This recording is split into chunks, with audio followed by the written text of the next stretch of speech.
Donc ici, on va parler d'un outil InDesign pas très connu qui s'appelle le récupérateur de contenu, que moi je trouve dans certains cas assez pratique. Dans mon exemple, j'ai un petit document de 12 pages sur lequel j'ai créé deux boutons euh, qui ont pour action d'aller à la page précédente et à la page suivante.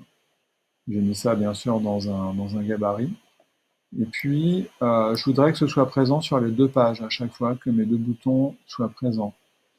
On est d'accord que si je prends mes boutons et que je fais simplement une copie comme ça, bah, le problème c'est que si à un moment je veux changer l'aspect de mon bouton, de ma page précédente, si par exemple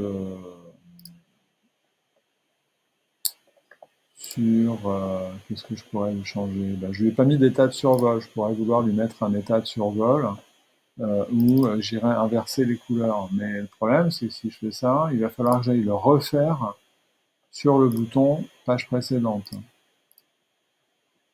Sur le bouton qui est à côté. Donc, pour pas avoir à faire ça, je vais revenir en arrière.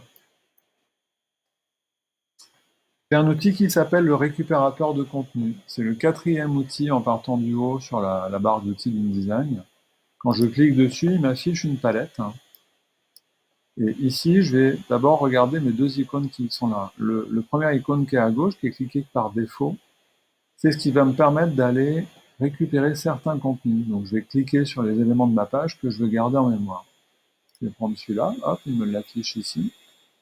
Et je vais prendre celui-là, il va me l'afficher ici. Et après, quand je vais vouloir les redéposer à un endroit, c'est une espèce de super copier-coller.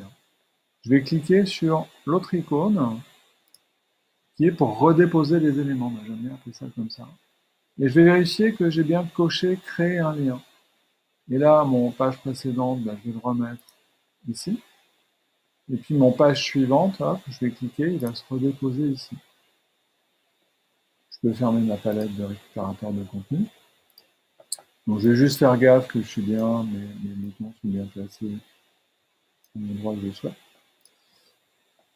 Et en fait, vous voyez qu'il a mis une petite chaîne ici, comme il met sur un visuel, c'est-à-dire qu'il m'a créé un lien. D'ailleurs, si je vais sur ma palette de liens, je vais voir que mes deux boutons, celui-là, il apparaît ici, et celui-là, il apparaît là, comme un lien, comme si c'était une image. Et là, ce qui est intéressant, c'est que si maintenant, sur mon bouton page précédente, mon bouton d'origine, je vais donc lui créer un état de survol. Donc sur mon état de survol, je dis que inverser les couleurs. Alors, configurer.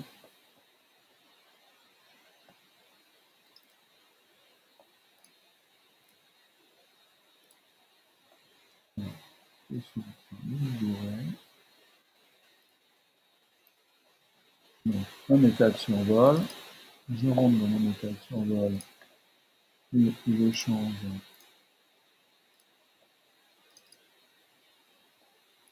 le texte en noir. Ok, je vais faire la même chose sur celui-là. Je rajoute un état de survol. Je rentre sur mes blocs. Et je mets mon texte en noir. Ok, et je remets le bouton sur la position initiale. Et là, ce que je vois, c'est qu'à côté, sur mes deux boutons, qui sont donc des liens de ces boutons-là, il m'a mis des petits icônes, des petits attention, comme il met sur un visuel quand un visuel a été modifié.